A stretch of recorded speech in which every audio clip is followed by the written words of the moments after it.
Many roads lead to the path, but basically there are only two: reason and practice. इसका मतलब बहुत सारे मार्ग हैं जो आपको मार्ग की ओर लेके जाते हैं, पर मूलतः दो मार्ग महत्वपूर्ण हैं। एक एक कारण और दूसरा है अभ्यास, सातत्य। बोधि धर्म का ये जो वचन है, इन वचनों में बोधि धर्म कहते हैं कि बहुत सारे मार्ग हैं जो आपको रास्ता बतलाते हैं। किस मार्ग का रास्ता बतलाते हैं? बुद्धत्व प्राप्ति का मार्ग बतलाते हैं। लेकिन बुद्धत्व प्राप्ति का मार्ग बतलाते समय बोधि धर्म कहते हैं उनमें से दो ही मार्ग महत्वपूर्ण है। एक तो है कारण और दूसरा है सातत्य। कारण जो ये है, किस कारण की वजह से तुम मार्ग को प्रस्तापित कर रहे हो। अगर गौर से देखा जाए तो मार्ग अपने आप मिलते हैं, क्योंकि कारण जो है हर किसी के अंदर मौजूद होता है। हर कोई आदमी अपने दुखों से, अपने जीवन की प्रक्रियाओं से मुक्त होना चाहता है, इसलिए वो कारण को जानता है। अगर कारण को सही प्रकार से जाना तभी मार्ग खुल सकता है। तो ऐसा नहीं है कि बोधि धर्म बहुत सारे मार्गों को नहीं जानते। बोधि धर्म बहुत सारे मार्ग को जानते हैं, इसलिए बोधि धर्म कहते हैं कि मार्ग केवल दो ही होते हैं। बेसिकली मूलतः मार्ग दो ही होते हैं, एक होते कारण और दूसरा होता है प्रैक्टिस। कारण जो है वो कारण की अगर आप खोज करें तो आपको पता चलेगा किस वजह से मैं मार्गस्थ होना चाहता हूँ और कौन सा मार्ग है।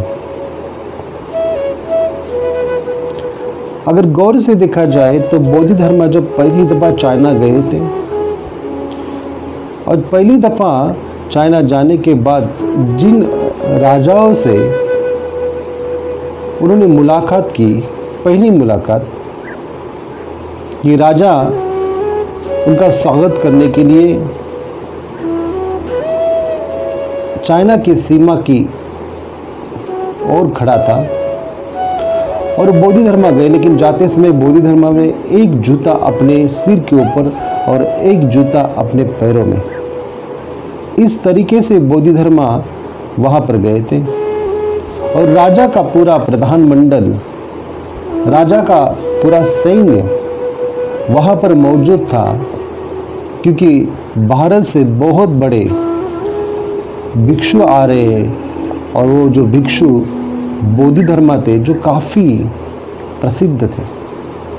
तो उनका स्वागत करने के लिए राजा खुद आकर वहाँ पर खड़ा है। उसके साथ उनकी प्रधानमंडली है, बहुत सी प्रजा है, लोग हैं। और बोधि धर्म जब उनसे मिलता है और राजा उनका स्वागत करता है, तब उस समय बोधि धर्म के जूता उसके सिर के ऊपर और एक जूता पैर में, इस तरीके से वो वहाँ पर जाता है। तभी राजा को प्रश्न पड़ता है, किस मूर्ख आदमी का स्वागत करने के लिए मैं यहाँ पर खड़ा हूँ। फिर भी राजा कुछ नहीं बोलता, लेकिन बोधि धर्म जो उसके चेहरे को देख के बोलता है कि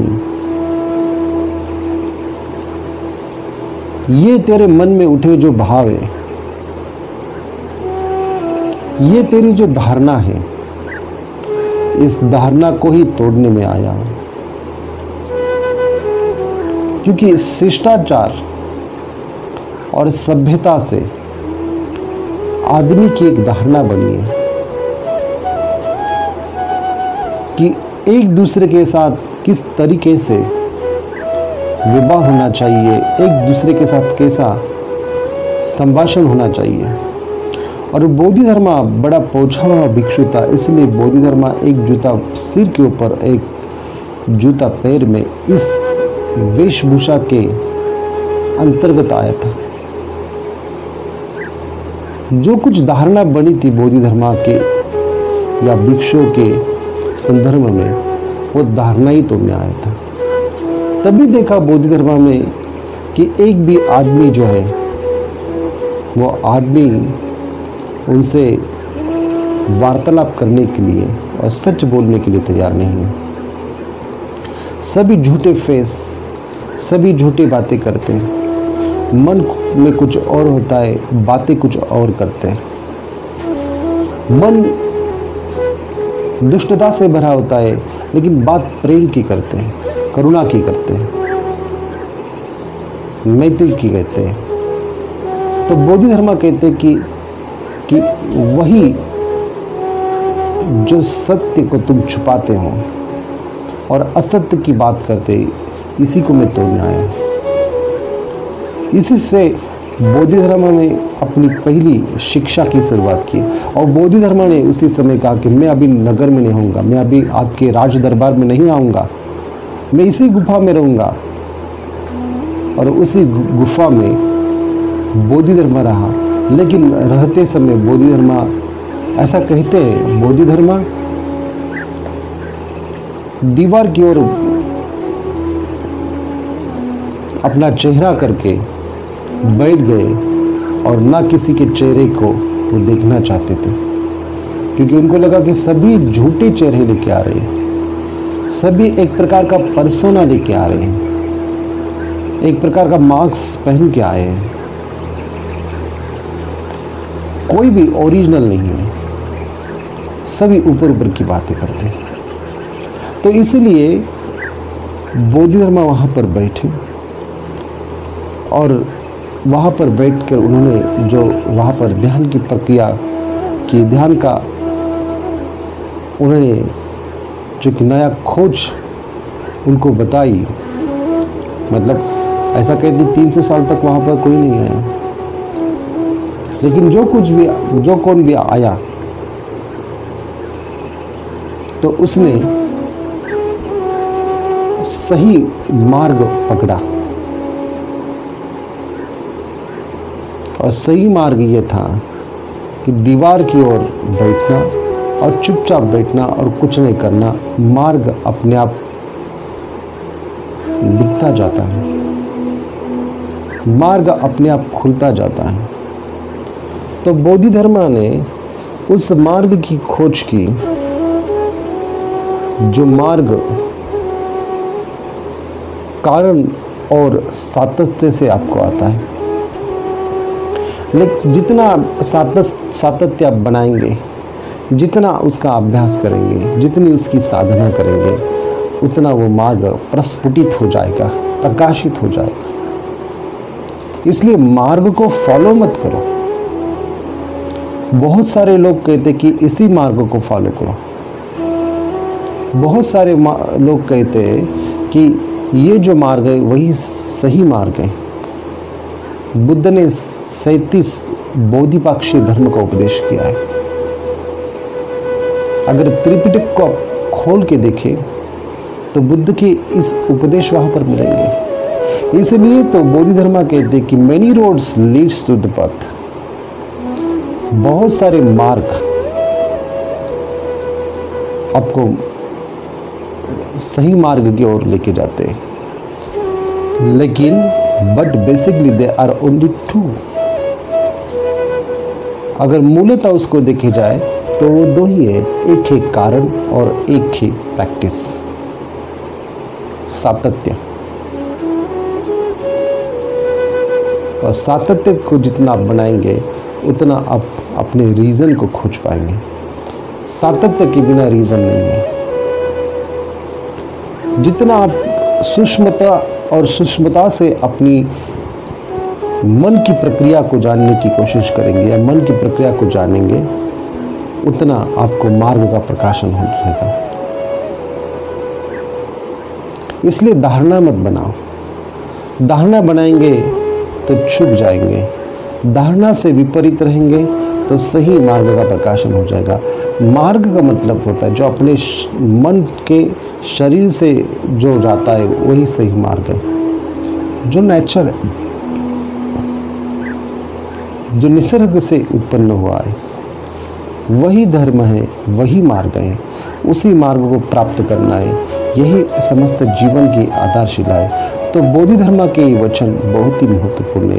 ये वचन छोटे छोटे हैं, लेकिन इस वचनों का जो मतितार्थ है वो बहुत ही गहरा है। उस मतितार्थ को जानो, कारण को पहचानो, किस कारण से तुम जी रहे हो और कहाँ पर तुम्हें पहुंच जाना है, इसका पता चला। तो इसलिए ज़ैन बुद्धिस्ट परंपरा में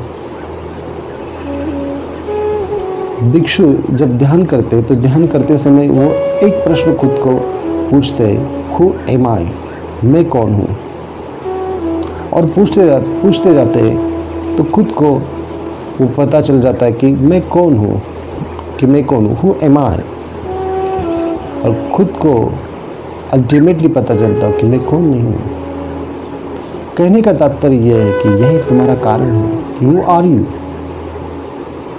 और why you are practising this thing. तो कारण और प्रैक्टिस, दुख का कारण और दुख से मुक्ति का मार्ग, यही बोधि धर्म यहाँ पर बताने की कोशिश कर रहे हैं और यही उनकी सही दिशा है। लेकिन मार्ग को वो हमें बता नहीं रही है। वो मार्ग को खोजने की आप कोशिश करें, खोजो तो ही पाओगे। इस तरीके से वो यहाँ पर इस पूरे उनके वक्तों में बात करते कि reason and practice, they are the two way of the life to attain the state of right path, और you can call it pathless path, कि यही मार्ग है जो आपको मार्ग विरहित मार्ग दिखलाते हैं। तो इसी मार्ग की खोज करो और इसके अनुसार